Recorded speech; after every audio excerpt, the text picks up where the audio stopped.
we're going to look at all the different types of trig integrals we could get. So we'll start off with, we know our standard ones that we've seen already. So sine goes to minus cos, cos goes to sine, sec squared goes to tan, tan, well, eventually we get there, minus the log of cos or the log of sec. All right, but now let's have a look at sine or cos to the power. I'm just going to do sine to the power, because basically sine and cos are the same function. One's the complement of the other. So whatever approach I take to sine, I could use the same approach with cosine. So let's look at sine. Power of 1, well, that's our standard integral, minus cos. Power of 2, we now know we use our double angles. So we get a half of 1 minus cos 2x. Integrate that. So we've seen those ones. Power of 3. So power of 3, I'm going to split it up into sine times sine squared. The sine squared, I then can change with 1 minus cos squared, and I now have the situation of derivative times function. But if you don't see it, it's a substitution of u equals cos x, so du is minus sine x dx. So I have minus the integral of 1 minus u squared, which is a third u cubed minus u, sub the cos back in, there's our answer for sine cubed. That strategy works for odd powers. So with an odd power, we're always going to factorise the sine out. If you factorise sine out, that's going to leave you with sine to some even power. That even power you can always then write as sine squared to some power, which then allows you to change the sine squared to 1 minus cos squared, and you can do your substitution, u equals cos x. All right, even power. Sine to the power of 4 then, how do I approach that one? Well, I rewrite sine to the power of 4 as sine squared squared. Then this time I use the double angles. So replace the sine squared with a half, but we're squaring it, so it's a quarter, and it'll become 1 minus cos 2x squared. Expand that out, and then deal with each integral individually. So the 1 obviously is fine, the cos is fine, the cos squared 2x, I've now got to use my double angles again. So I end up with a quarter, 1 minus 2 cos 2x, plus a half of 1 plus cos 4x. Let's tidy that up. All right, we've now got something we can integrate. And there's our answer. That's the approach we always use for even powers. So at even power, you don't worry about pulling the sine x out. You just straight away go sine squared to some power. Use your double angle result for the sine squared. Expand out, hopefully it's a small power. And then each of the individual ones you deal with whatever strategy you need to deal with. And just to carry it on, sine 5, just to show you, well, it's an odd power, so I can use the strategy, pull the sine out, I get sine squared squared. Sine squared's 1 minus cos squared.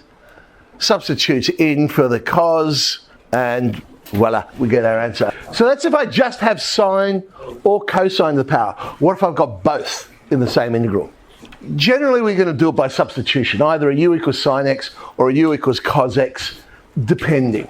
So I'll just do this one by means of example. So here I've got one where both the powers are odd. So I've got cos to the power of 5 and sine cubed. So I'm going to change the sine cubed to be, pull out the sine. That will then leave me with an even power.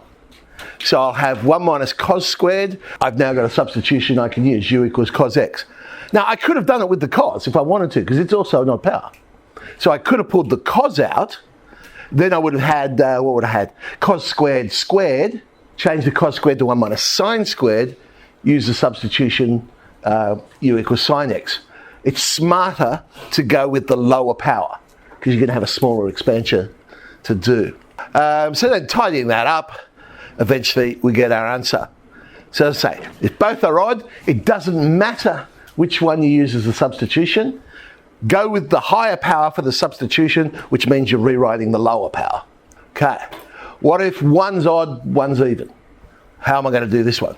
Well, I'm going to change the odd one, because the odd one, I can always pull out to the power of 1, and that can always become my du, because the other one then becomes even, and I can do a nice substitution. So in this case, cos cubed, I've pulled the cos out, changed the cos to 1 minus sine squared, and we've now got a substitution we can do.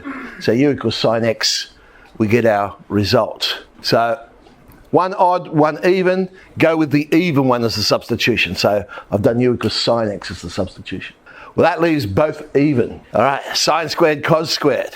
This time, instead of pulling out the sine, I'm changing one of the squareds. Again, it doesn't matter which one, but to be the other ratio. So cos squared I've changed to 1 minus sine squared. I now have 1 to the power of 2, 1 to the power of 4. I use individual strategies on each of those. I'm going to cheat a little bit because we've already worked out the answer for sine squared, so I've just written it down. And we've already worked out the answer for sine to the power of 4, hence why I did power of 4 before. And so I've written it down and tidied that up.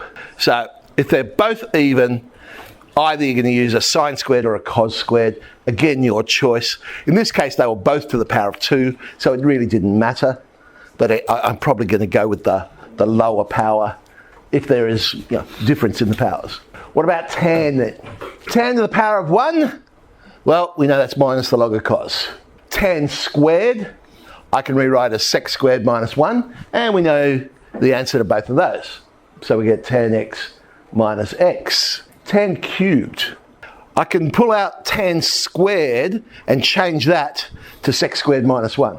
Then break it into 2 integrals. One of those integrals will then have sec squared as a multiple, and sec squared is of course the derivative of tan. So that one's fine, and it will just leave me with another tan to the power of something in the other one. I may have to use strategies to do that second integral as well. It just depends on what the power is. So in this case, well, the first one, u is tan x will do the job, and the second one, we know that's minus the log of cos. So I end up with half tan squared plus log of cos. Tan to the power of 4 then. See, with tan it doesn't matter whether the power's odd or even. I'll use the same strategy every time. Pull out a tan squared, change it to sec squared minus 1, rewrite it as 2 integrals. And then whatever those integrals are, deal with them. So the first one will always be one I can do by substitution. The second one will always be tan to some power, and depending on the power is what I have to do then. So for this one, tan squared, well, again, I'm cheating. We've already worked out the answer for tan squared, so I've just written the answer straight down. But if you hadn't, you'd change your tan squared to sec squared minus 1 and go from there. Sec, or cosec. The integral of sec. This is how you do it. It's an interesting little trick.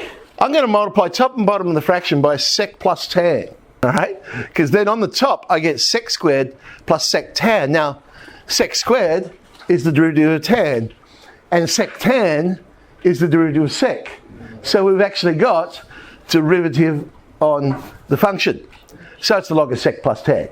Now, it's one of those ones where you just want to remember that it's the log of sec plus tan. If you don't, you'd have to use that technique, and this is where people often ask, well, how do you know that technique to do that? I said, well, you've seen it now, so you do. Now the power of 2, which is a little bit easier than power of 1.